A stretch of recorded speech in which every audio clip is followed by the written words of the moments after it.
നമസ്കാരം. ഇന്നലെ തിരുവനന്തപുരം നഗരസഭയിലെ കോർപ്പറേഷനിലെ ഒരു കൗൺസിലർ ആത്മഹത്യ ചെയ്തു. ആത്മഹത്യയാണെന്നാണ് ഇപ്പോഴുള്ള പോസ്റ്റ്മോർട്ടം റിപ്പോർട്ടും കാര്യങ്ങളും വരുന്നത്. പക്ഷേ അതിനെ സംബന്ധിച്ച് വലിയ വിവാദങ്ങൾ വന്നിട്ടുണ്ട്. അദ്ദേഹം BJPയുടെ അംഗമാണ്. BJPയുടെ തന്നെ ഒരു സൊസൈറ്റിയിൽ നിന്ന് ലോൺ എടുത്ത് പ്രശ്നമുണ്ടായി എന്നൊക്കെയാണ്. പിന്നെ അത് BJPയുടെ സൊസൈറ്റി അല്ല എന്നുള്ള തർക്കമുണ്ട്.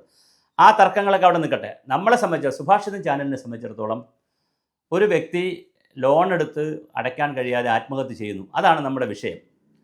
കേരളത്തിൽ ആയിരക്കണക്കിന് ആളുകൾ, ഇപ്പോൾ കരിവന്നൂർ ബാങ്ക് എടുത്താലും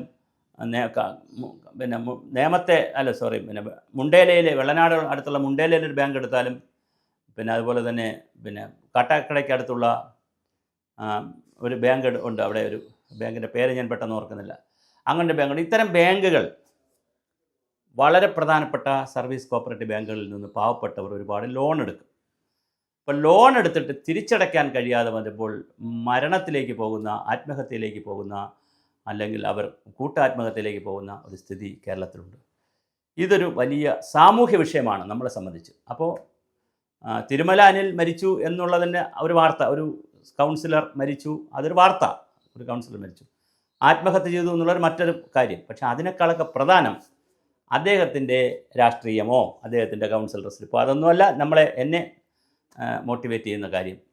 ഒരു വ്യക്തി ഇവിടെ ഈ ബാങ്കിൽ നിന്ന് ലോൺ എടുത്ത് തിരിച്ചടയ്ക്കാൻ കഴിയാതെ ആത്മഹത്യ ചെയ്യേണ്ടി വരിക, അതും ഒരു പൊതുപ്രവർത്തകൻ, ഒരു കൗൺസിലറായിട്ടുള്ള ആളിന് അത് ചെയ്യേണ്ടി വരിക, വേണമെങ്കിൽ ഒരുപാട് അഴിമതിയൊക്കെ നടത്തി പൈസയൊക്കെ ഉണ്ടാക്കി നാട്ടിൽ പോലീസ് കേസിലൊക്കെ ഇടപെട്ട്, ട്രാൻസ്ഫർ കേസിലും മറ്റ് കേസുകളിലൊക്കെ ഇടപെട്ട ആളുകൾക്ക് ജോലി വാങ്ങിച്ചു കൊടുക്കാമെന്നൊക്കെ വാഗ്ദാനമൊക്കെ പറഞ്ഞ് ഒരുപാട് പണമുണ്ടാക്കാം. അങ്ങനെ പണമുണ്ടാക്കി വേണമെങ്കിൽ തൻ്റെ സാമ്രാജ്യം വർദ്ധിപ്പിക്കാം. ശരാശരി രാഷ്ട്രീയക്കാരിൽ ചിലരെങ്കിലും, എല്ലാവരും അങ്ങനെ ചെയ്യുന്നവരല്ല, ഒരുപാട് ആളുകൾ സ്വന്തം പണം കൊടുത്തിട്ടാണ് രാഷ്ട്രീയ പ്രവർത്തനം നടത്തുന്നത്. പലരും കുടുംബമൊക്കെ വിറ്റും കുടുംബം നശിപ്പിച്ചും വലിയ കുടുംബത്തിൽ ജനിച്ചിട്ട് ദരിദ്രരായി പോകുന്ന ഒരുപാട് രാഷ്ട്രീയക്കാരുണ്ട്. പക്ഷേ തിരിച്ചുമുണ്ട്, ദരിദ്രനായി നിന്ന് വലിയ സമ്പന്നനായ രാഷ്ട്രീയക്കാരുമുണ്ട്. ഇതിലേത് വേണം എന്നൊക്കെ തീരുമാനിക്കുന്നത് അവർ വ്യക്തിയധിഷ്ഠിതമാണ്. അല്ലാതെ മറ്റൊരാൾ നിങ്ങൾ തീരുമാനിക്കാൻ പറ്റില്ല. അവർ നിൽക്കുന്ന പാർട്ടി, അവരുടെ ആശയം, ആദർശം, ഇങ്ങനെ ഒരുപാട് ഘടകങ്ങളനുസരിച്ചാണ് വ്യക്തികൾ ഇങ്ങനെ വരുന്നത്. എന്തായാലും അദ്ദേഹത്തിൻ്റെ മരണം ഒരു ഖേദമായി നമ്മൾ ചർച്ച ചെയ്യേണ്ട ഒരു വിഷയമാണ്. കേരളത്തിൽ ഒരു ബാങ്കിൽ സൊസൈറ്റിയിൽ നിന്ന്, കോപ്പറേറ്റീവ് സൊസൈറ്റിയിൽ നിന്ന് ലോൺ എടുത്തതിൻ്റെ തിരിച്ചടവ് മുടങ്ങിയതാണ് എന്നൊരു വാർത്തയാണ് വരുന്നത്. അതിൻ്റെ വിവാദങ്ങൾ ഇന്നും കെട്ടടങ്ങിയിട്ടില്ല. ഇന്നലെ വലിയ വിവാദങ്ങളാണ് ഇത് സംബന്ധിച്ച് ഉണ്ടായിട്ടുള്ളത്. ഇന്നും ചർച്ചകൾ നടക്കുന്നു. എന്താണെന്ന് നമുക്കറിയില്ല. എന്തായാലും എന്നെ സംബന്ധിച്ച്, അല്ലെങ്കിൽ നമ്മളെ സംബന്ധിച്ച്, ചാനലിനെ സംബന്ധിച്ച് നമുക്ക് പറയാനുള്ളത്, ഇത്തരത്തിലുള്ള മരണങ്ങൾ തീർച്ചയായും കുറേ വർഷം കൂടി ജീവിച്ചിരിക്കാൻ കഴിയുന്ന ആർക്കും സ്വന്തമായി മരിക്കാൻ അവകാശമില്ല. അതുകൊണ്ടാണല്ലോ ആത്മഹത്യ പ്രേരണ കുറ്റം എന്നൊക്കെ പറഞ്ഞ് ആത്മഹത്യ കുറ്റമാവുന്നു. ജീവിച്ചാൽ പിന്നെ കുറ്റമായിട്ട് വരും, കേസ് വരും.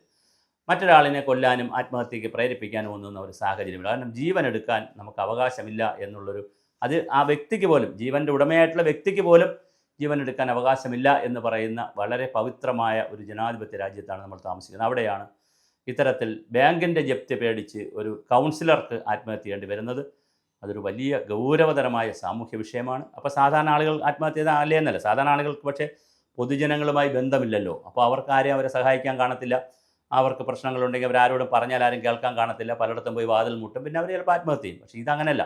അദ്ദേഹത്തിന് വലിയ സാമൂഹ്യ ബന്ധവും സോഷ്യൽ കണക്ഷനും പാർട്ടിയുടെ കണക്ഷനും എല്ലാം ഉള്ള വ്യക്തിയാണ്. അപ്പോൾ സ്വാഭാവികമായിട്ട് അവരോടൊക്കെ പറഞ്ഞൊക്കെ പല കാര്യങ്ങളും ചെയ്യാം. പക്ഷെ അതിന് പോലും ആത്മാഭിമാനം അനുവദിക്കാത്ത വളരെ സത്യസന്ധരായ ചില രാഷ്ട്രീയക്കാർക്കൊക്കെ അല്ലെങ്കിൽ ഉദ്യോഗസ്ഥർക്കൊക്കെ ഇങ്ങനെ വരും.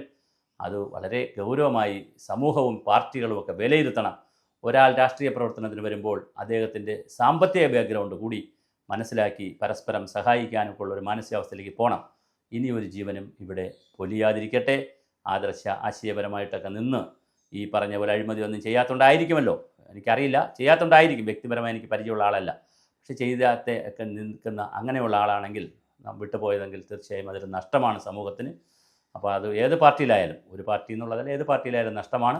അതുകൊണ്ട് തന്നെ സമൂഹം കുറേ കൂടി അലർട്ടായി സാമൂഹ്യ പ്രവർത്തകരെ, രാഷ്ട്രീയ പ്രവർത്തകരെ അവരെയും കൂടി ഒന്ന് കാണുന്ന നിലയിലേക്ക് പോകുന്നത് നമ്മുടെ സംശുദ്ധമായ ഒരു രാഷ്ട്രീയ പശ്ചാത്തലത്തിനും രാഷ്ട്രീയ കേരളത്തിനും അനിവാര്യമാണ്.